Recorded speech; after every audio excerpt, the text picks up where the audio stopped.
This morning, no one appears to be budging in the battle over the government shutdown. Today, we are in the second week. The Senate expected to vote again today on that stopgap measure to fund the government for the next 7 weeks. Democrats have refused to support the measure, saying an extension on Obamacare subsidies must be included. Republicans say those subsidies can wait until later when the government is back open. There's a deal to be had here, right? But we need to see them actually urgently moving, because we don't want Americans on November 1st to start thinking about whether or not they should even re-enroll. All these things that they want to do and that we're talking about, we're happy to have a conversation about, but that can't happen with the government shut down. So it's open up the government and or else. Okay, CNN's Arlette Saenz is on Capitol Hill. You hear the Republican there saying open the government or else. There doesn't seem to be any trust here on the part of either party to get this done. What are you learning? Well, Sarah, this government shutdown is entering its second week, and right now there is no clear end in sight to this standoff. Republican and Democratic leaders are engaging in this messaging war of who's to blame for the shutdown and not engaged in any type of formal negotiations. Yes, there are some informal talks between rank and file Democratic and Republican senators, but so far they haven't actually produced any concrete proposals that then Senate leadership could consider and take to President Donald Trump. Instead, you're hearing this blame game going back and forth. Now, Republicans had hoped that Democrats would eventually cave as this shutdown continued. But so far, Democrats are firm in their demands that they want to see some concessions from Republicans. And at the heart of this debate are those expiring Obamacare subsidies, which are set to expire at the end of the year. Democrats want to see action on that now as Americans begin to receive information about their health care premiums for the next year this very month. But Republicans insist that any negotiations about extending these subsidies or reforming the program can't take place until the government is reopened. Take a listen to the top leaders in the House on both the Democratic and Republican side. But the time is now to address this health care crisis. But why now? Well, absolutely. The enrollment period opens on November 1st. Notices have already started to go out indicating that premiums, copays, and deductibles for tens of millions of Americans all across the country are going to dramatically increase. Should families plan on paying more next year for health care? Boy, I hope not. I mean, we're working to bring costs down. Now, the Senate later today will hold two votes on efforts to reopen the government, both the Democratic and the Republican plan, but it's unlikely at this point that either of those will pass, really leaving open the question of how long this shutdown will last, with neither side really coming to the negotiating table. It is a mess. We will see how long this stalemate happens. Arlette Saenz, thank you so much. Appreciate your reporting there from D.C. John. With us now is Congresswoman Nicole Malliotakis, a Republican from New York. Congresswoman, always great to see you. President Trump says that good things can come from government shutdowns. What good things have come so far from this one?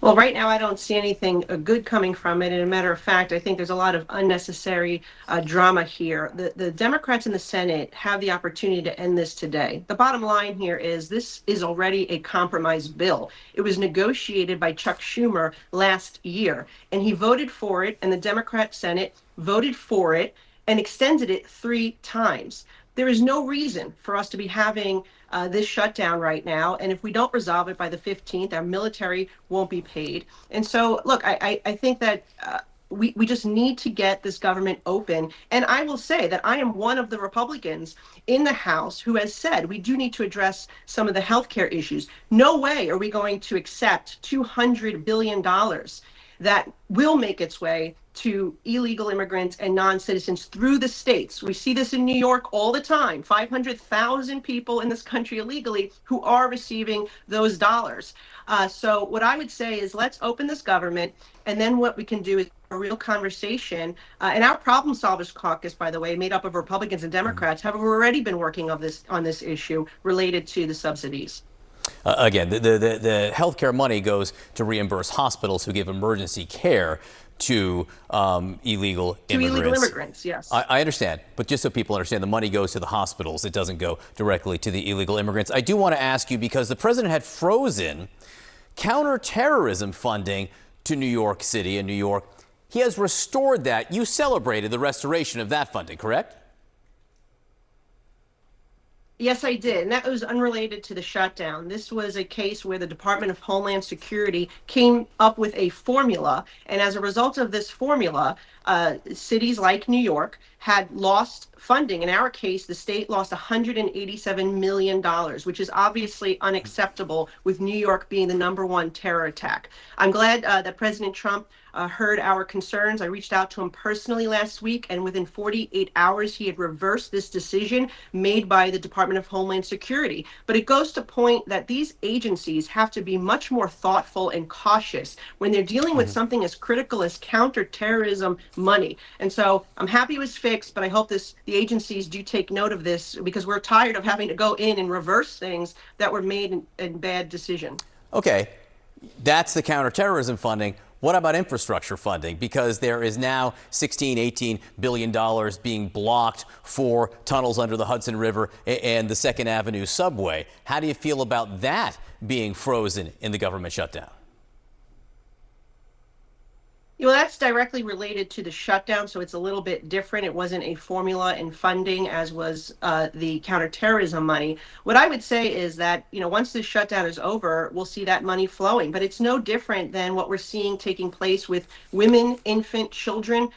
Nutrition program, that's going to run out of money. We're going to see the military not being paid. A whole slew of programs are going to be affected if, yes. I'm sorry, I didn't mean to interrupt. It is different than those things. This is money that's already been appropriated and allocated. This money absolutely is being suspended by choice, electively by the administration right now. It's not the same thing as the funding that will dry up if the shutdown continues. This is a choice that the administration's making. How do you feel about that choice? Well, this was the choice that Chuck Schumer gave them, and this was why Angus King, by the way, one of the independent who caucuses with the Democrats, voted with the Republicans to not shut down, was because you gave this unilateral authority to the President of the United States. And so for a group of people that want to hold him accountable, they're actually having the adverse effect and have given him more power. But look, at the end of the day, we should just be opening this government and doing the right thing. That's the bottom line. Chuck Schumer voted for this very same bill 4 times. There's no reason to have this show and political drama. I voted to, and by the way, when the tables were turned, I did vote 12 consecutive times with the previous administration to keep our government open, because it was the right thing to do. And if the tables were turned and Republicans were the ones trying to put in unrelated policy into a clean funding bill, what would the media be saying now? They would be very critical. So we chose not to play any games. We chose to put something out of the House, and it passed with bipartisan vote. We did have one Democrat that sided with us, and it did pass, by the way, with a bipartisan vote in the Senate as well. The problem is we don't have the 7 votes that we need from the Democrats. We only got 3. And so hopefully we can end this today, and we can move forward and talk about the issues that really matter, including those subsidies to health care, which are needed, by the way, because the Affordable Care Act turned out to be not so affordable. But the reality is we need to do it in conjunction with reform of our insurance companies, because the 5 top insurance companies have raked in 230% increase in profits since the Affordable Care Act went into effect. So they're pocketing this money, and so we have to get some reforms and hold those insurance companies accountable. I've suggested a phase out of those subsidies with those reforms, as opposed to just allowing it to expire at the end of the year, which, by the way, was a date set by the Democrats when they were in control. Congresswoman Nicole Malliotakis in New York, not in Washington this week. We appreciate you being with us this morning. Thank you very much.